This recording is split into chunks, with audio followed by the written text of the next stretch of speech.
My name is Nathan Crowley, and I'm 39 years old. For the past 8 years, I worked as a logistics manager at MidCorp Solutions, a mid-sized distribution company based out of Cleveland, Ohio. I thought I had job security. I thought my track record spoke for itself. I was wrong about a lot of things back then, but I learned something valuable about corporate politics and the power of strategic patience. If you enjoy stories of cold-blooded revenge and gripping plot twists, like this video and subscribe to the channel now. There are brand new, unreleased stories here every day, each one more intense than the last. Let me start from the beginning. MidCorp handled logistics for automotive parts suppliers across the Midwest. My department managed inventory flow, shipping schedules, and warehouse operations for 12 different client contracts worth approximately $4.2 million annually. I had built that operation from the ground up, transforming what used to be a chaotic mess of missed deliveries and angry customers into a well-oiled machine that consistently hit 97% on-time delivery rates. My team respected me because I never asked them to do anything I wouldn't do myself. I knew every forklift operator by name, understood the intricacies of our warehouse management software better than the IT department, and could spot potential bottlenecks 3 weeks before they became problems. When corporate headquarters in Detroit sent efficiency auditors our way, they consistently praised our operation as the gold standard for the entire company. But success breeds envy, and in corporate America, envy can be more dangerous than incompetence. Brenda Hayes worked in quality assurance. 42 years old, she'd been with the company for 6 years and had always struck me as professionally adequate but personally bitter. She had applied for a promotion to senior quality manager 18 months earlier and been passed over for someone with better credentials.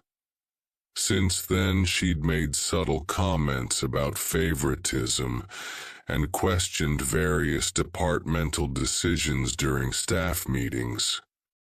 Should have paid more attention to those warning signs. Malcolm Firth was my direct supervisor, the operations director. 55, balding, and perpetually worried about his next performance review. Malcolm was the type of manager who made decisions based on what would cause him the least amount of immediate trouble, rather than what was actually right. He avoided confrontation like it was radioactive, and had a talent for taking credit when things went well, while distancing himself when problems arose. The incident happened on a Tuesday morning in March 2023. I was reviewing quarterly shipping reports when Malcolm called me into his office. His face was grim, and he had that look he got when he was about to deliver bad news, but wanted to pretend it wasn't his fault. "Nathan, we need to talk," he said, closing the door behind me. "There have been some serious allegations made about your department's reporting accuracy." I sat down, genuinely confused. "What kind of allegations?" "Brenda brought some concerns to my attention yesterday.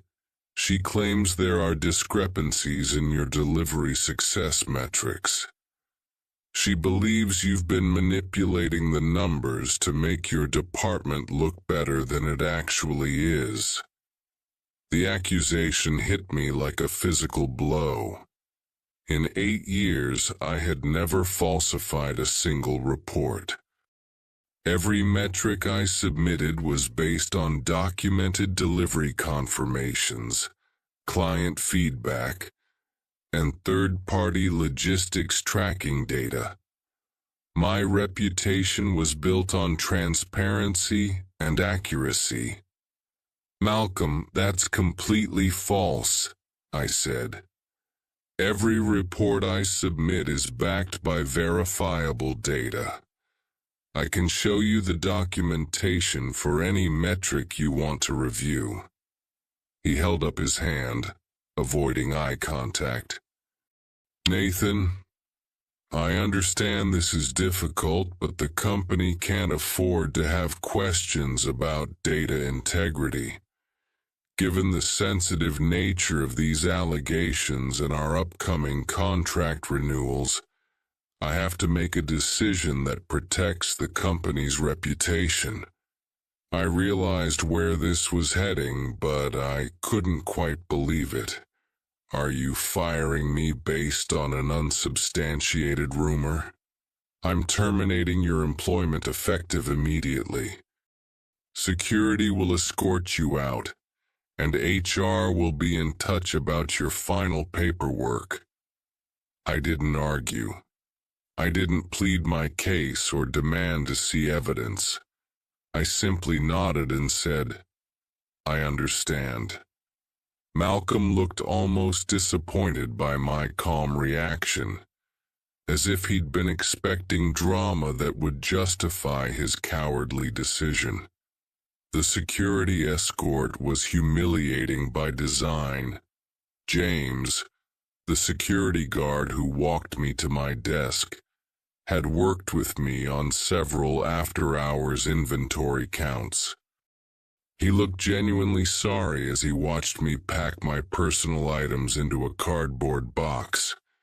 My team members stared in shock as I cleared out 8 years of my professional life in 15 minutes. "What happened?" asked Sarah Martinez, my assistant manager and one of the most competent people I'd ever worked with. "Just a misunderstanding," I told her quietly. "Keep the operation running smoothly. You know what to do." As I walked through the warehouse for the last time, I noticed something that Malcolm and Brenda probably hadn't considered. My entire team was watching. These weren't just employees. They were professionals who had chosen to follow my leadership because they respected my competence and integrity. They knew my character better than any corporate executive ever would. The drive home to Westlake was surreal. After 8 years of 60-hour work weeks and constant pressure to meet delivery deadlines, I suddenly had nowhere to be. My wife Jennifer was shocked when I walked through the front door at 11:30 a.m. "What are you doing home?" she asked, looking up from her laptop where she was working on client presentations for her marketing firm. "I was fired," I said simply, "based on false accusations that I manipulated reporting data." Jennifer knew me well enough to understand the absurdity of that charge.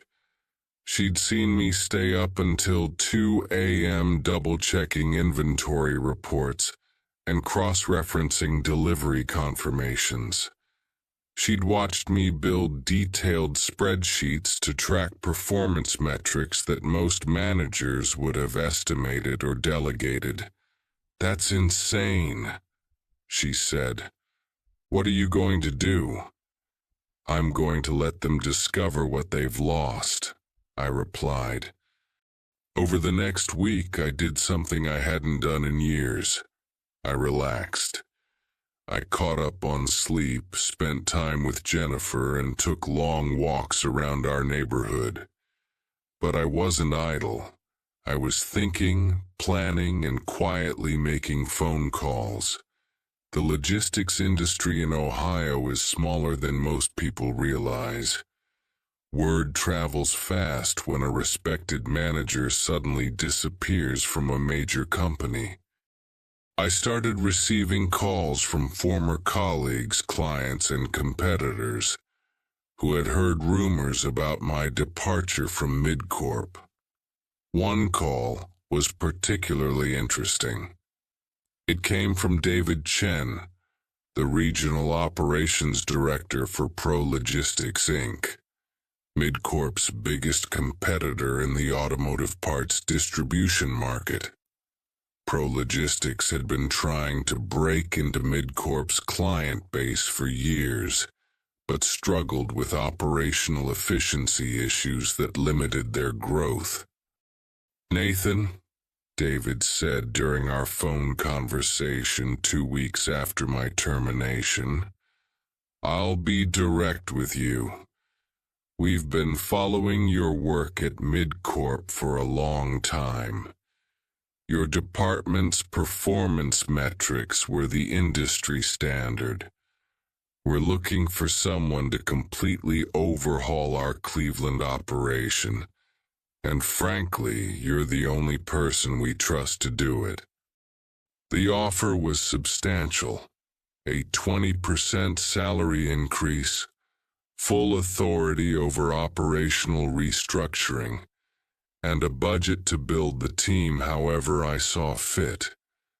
More importantly, Pro Logistics was hungry to compete directly with MidCorp for the same client contracts that I had been managing for nearly a decade.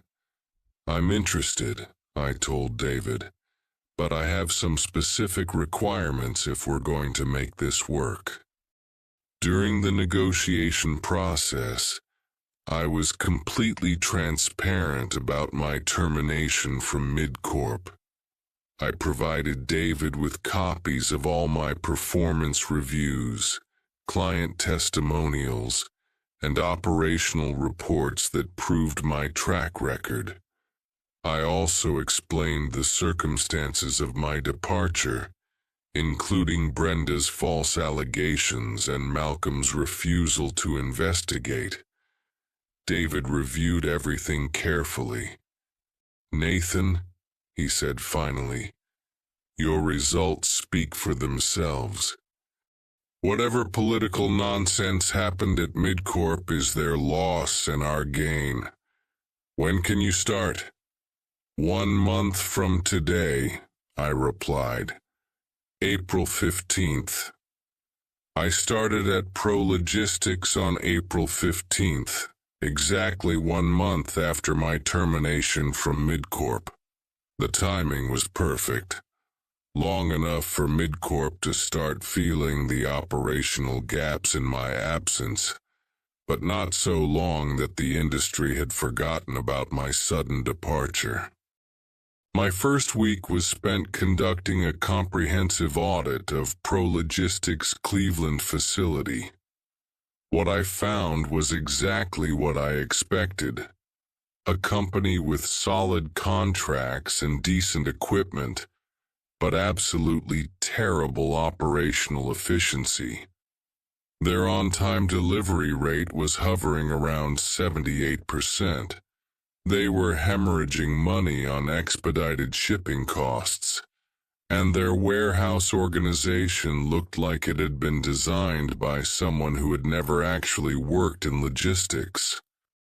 But they had something MidCorp was about to lose: ambitious leadership that was willing to invest in excellence rather than just maintain the status quo.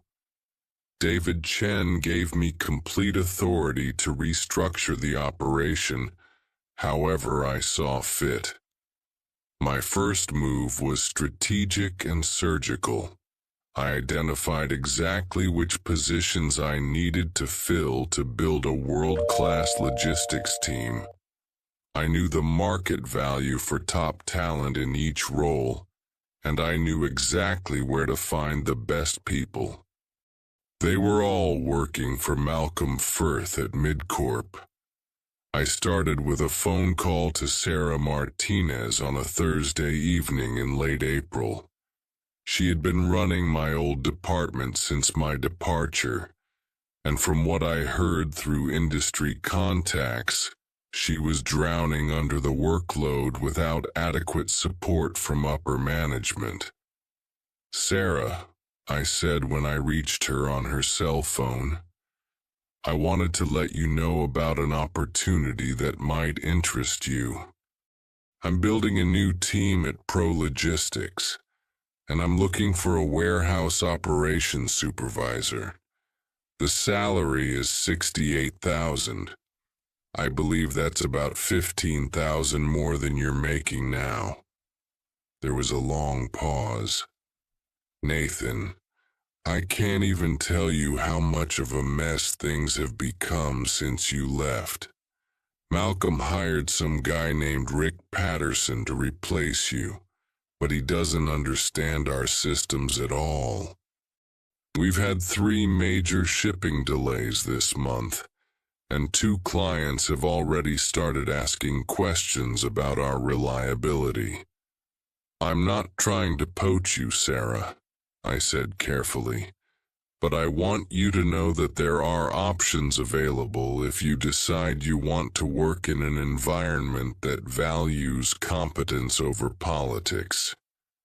She didn't give me an answer that day, but I could hear the wheels turning. Over the next 2 weeks, I made similar calls to 4 other key members of my former team. Mike Torino, the lead forklift operator who knew our inventory system better than anyone. Lisa Rodriguez, the shipping coordinator who had memorized the delivery preferences of every major client. Tom Bradley, the maintenance supervisor who could fix any piece of warehouse equipment with spare parts and determination. And Marcus Williams, the senior logistics analyst who had been consistently passed over for promotion, despite being the most competent person in the building after me. I wasn't just offering them jobs. I was offering them careers with a company that would invest in their success. The salary increases ranged from 12 to 22%, plus better health insurance, and a company that actually listened to employee suggestions for operational improvements. The most important conversation was with Marcus Williams. He was 32 years old, brilliant with data analysis, and had an MBA from Case Western Reserve University. He was wasting his talents under Malcolm's risk-averse management style. "Marcus," I said during our coffee meeting at a Starbucks in downtown Cleveland on a Friday afternoon, "I'm offering you the position of Assistant Operations Director at Pro Logistics. Starting salary is $85,000, full benefits, and direct involvement in strategic planning for our expansion into the Michigan market." His current salary at MidCorp was $62,000, with no clear path to advancement and no recognition for his analytical contributions. "Nathan, I have to ask, are you doing this to hurt MidCorp, or because you genuinely think we can build something better at Pro Logistics?" "Both," I answered honestly. Malcolm made a decision to throw away 8 years of operational excellence based on office gossip. I'm giving you the chance to be part of something that values results over politics. What MidCorp loses in the process is their problem, not ours."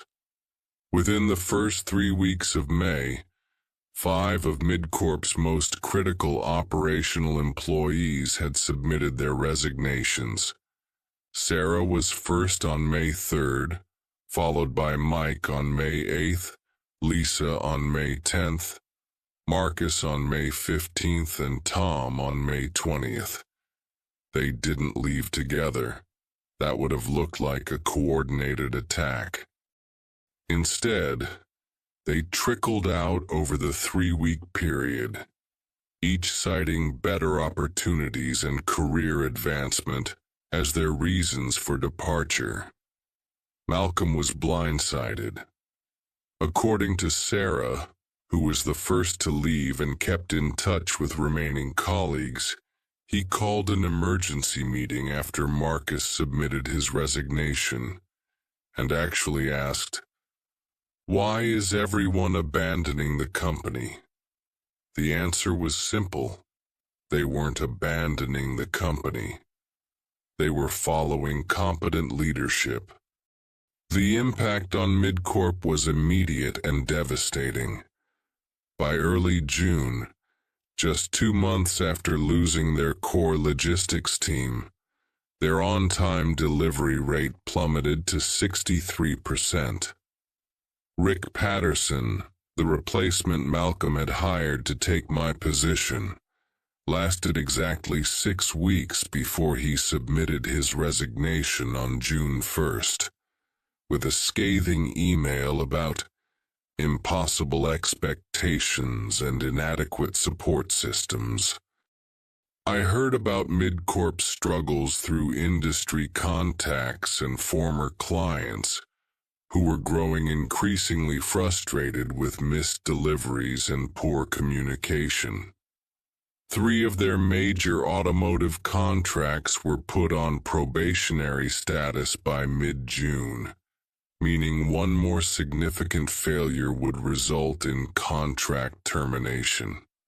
Meanwhile, at Pro Logistics, we were executing flawlessly. My new team hit a 94% on-time delivery rate in May, our first full month together. By June, we were consistently at 96%. Word spread quickly through the automotive parts industry that Pro Logistics had transformed from a mediocre competitor into a serious threat to established players. The real validation came when we started winning contract bids that MidCorp had held for years. In July, we secured the Midwest Automotive Parts contract worth $1.8 million annually, a client MidCorp had served for 5 years. In August, we won the Great Lakes distribution contract worth $2.3 million. Each new contract we secured was one that MidCorp lost, and everyone in the industry understood exactly why the shift was happening. David Chen was ecstatic. "Nathan, in 4 months you've increased our revenue by 38%, and our client base by 22%. The board wants to fast-track your promotion to Regional Operations Director for the entire Midwest Division." But the most satisfying moment came during the annual Midwest Logistics Conference in Detroit in September. I was presenting a case study on operational turnarounds when I noticed Malcolm Firth in the audience. He looked tired, stressed, and significantly older than when I'd last seen him 6 months earlier. After my presentation, he approached me near the coffee station in the conference center lobby. "Nathan," he said, his voice barely above a whisper, "I think I may have made a mistake." I looked at him calmly. "What kind of mistake, Malcolm?" "The situation with Brenda's allegations. Maybe I should have investigated more thoroughly before making a decision." "Maybe," I agreed. "But that's not really the issue, is it?" He looked confused. "What do you mean?" "The issue isn't that you believed false allegations, Malcolm. The issue is that you threw away 8 years of documented excellence without conducting a single minute of actual investigation. You chose the easy path over the right path, and now you're dealing with the consequences of that choice. Malcolm's face flushed red. You systematically destroyed my department. You stole my entire team. I offered career advancement to talented professionals who were undervalued and underpaid, I corrected. They made their own decisions about where they wanted to work. The fact that none of them chose to stay with you should tell you something about your leadership style. In October, 3 months after our conference encounter, MidCorp lost their largest automotive contract, the $4 million annual Buckeye manufacturing deal that represented nearly 40% of their logistics revenue. The client cited consistent delivery failures and communication breakdowns as the reason for termination. Pro Logistics was awarded the contract 2 weeks later. Malcolm was quietly reassigned to a lesser position within MidCorp's corporate structure in November. Brenda Hayes was laid off during the company's downsizing efforts in December that followed their contract losses. The irony wasn't lost on me. The person who spread false allegations about my integrity was eliminated due to the very real consequences of poor operational performance. Today, I'm the Regional Operations Director for Pro Logistics Midwest Division, overseeing logistics operations across Ohio, Michigan, Indiana, and Illinois. My annual salary is $137,000, nearly double what I was making at MidCorp.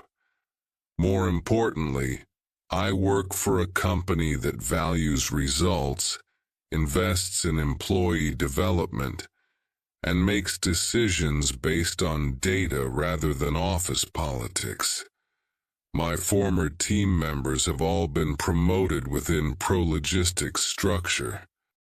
Sarah is now the Cleveland facility manager. Marcus was promoted to senior strategic analyst, and the others have advanced to supervisory roles with significantly better compensation and job security. MidCorp still operates, but they're a shadow of their former presence in the automotive logistics market. They've struggled to rebuild their operational capabilities and have never recovered the client relationships they lost during their post-Nathan collapse. The lesson I learned from this experience is simple. Excellence always finds a way to rise, and mediocrity always finds a way to sink. When someone chooses political expedience over professional integrity, they don't just hurt the person they're targeting. They damage their own foundation in ways they rarely understand until it's too late. Sometimes the best revenge isn't what you do to your enemies. It's what you achieve despite them. If you enjoyed this story, like this video and leave a comment telling us what you thought. And if you're not already subscribed to the channel, please subscribe and hit the notification bell to receive alerts about new stories like this one. Thanks for watching, and see you next time.